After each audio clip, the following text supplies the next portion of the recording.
IBomma website నిర్వాహకుడు ఇమ్మడి రవిపై 7 కేసులు నమోదు చేశారు. ఇప్పటికే ఐబొమ్మ బప్పం వెబ్సైట్లను బ్లాక్ చేశారు సైబర్ క్రైమ్ పోలీసులు. రాత్రి నుంచి ఆ సైట్లు ఓపెన్ కావడం లేదు. ఇమ్మడి రవితోనే ఆ సైట్లను క్లోజ్ చేయించారు సైబర్ క్రైమ్ పోలీసులు. వెబ్ లాగిన్స్ సర్వర్ వివరాలతో ఐబొమ్మ బప్పం టీవీ సర్వర్లను క్లోజ్ చేశారు.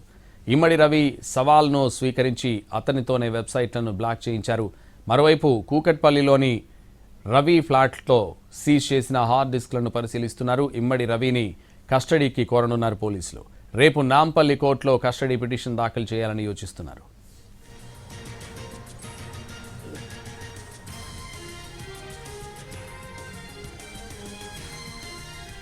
ఐబొమ్మ వెబ్సైట్ నిర్వాహకుడు ఇమ్మడి రవి కేసులో కీలక విషయాలు బయటపడుతున్నాయి.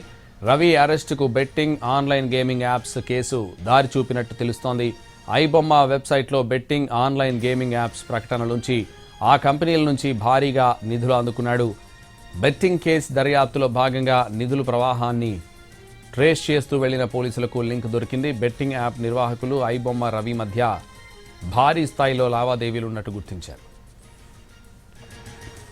కూకట్పల్లిలోని రవి ఫ్లాట్లో పోలీసులు సోదాలు చేశారు. 3 కోట్ల నగదు, 100 కొద్ది హార్డ్ డిస్క్లు, ల్యాప్టాప్లు, మొబైల్ ఫోన్స్ స్వాధీనం చేసుకున్నారు. విశాఖకు చెందిన ఇమ్మడి రవి టెక్నికల్ ఎక్స్పర్ట్. ఎలాంటి సర్వర్ అయినా ఎంత సెక్యూర్గా ఉన్నా ఈజీగా హ్యాక్ చేయగలిగే టాలెంట్ ఉంది. కొత్త సినిమాలు భద్రపరిచే క్లౌడ్ ఫ్లేర్ను కూడా హ్యాక్ చేశాడు రవి.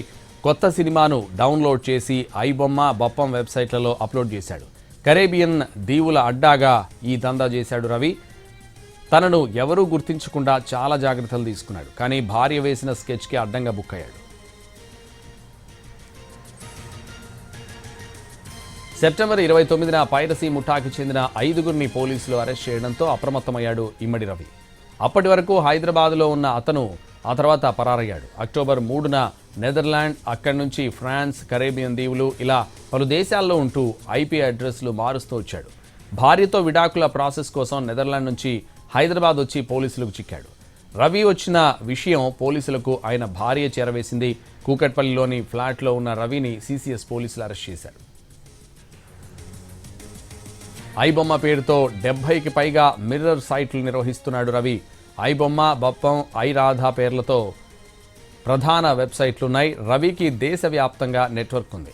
విడుదలకు సిద్ధంగా ఉన్న సినిమాలను కొన్ని డిజిటల్ మీడియా సంస్థలకు ఇస్తారు నిర్మాతలు. విడుదల కోసం ఆ సినిమాలను శాటిలైట్ ద్వారా థియేటర్లకు చేరవేస్తాయి ఆ సంస్థలు. వీటిని ఇమ్మడి రవి నెట్వర్క్ హ్యాక్ చేస్తోంది. అనుచరులు శివాజీ, ప్రశాంత్ అరెస్టుతో అజ్ఞాతంలోకి వెళ్లిపోయాడు. విశాఖ MVP కాలనీ సెక్టార్ 7లోని ఇంటి నుంచి కూడా కార్యకలాపాలు జరిపాడు రవి. అక్కడ కూడా హైదరాబాద్ పోలీసుల సోదాలు చేస్తున్నారు. రవికి చెందిన ఇళ్లు, ఆఫీసులు, బంధువులు, స్నేహితుల ఇళ్లలోనూ సోదాలు చేస్తున్నారు సిసిఎస్ పోలీసులు.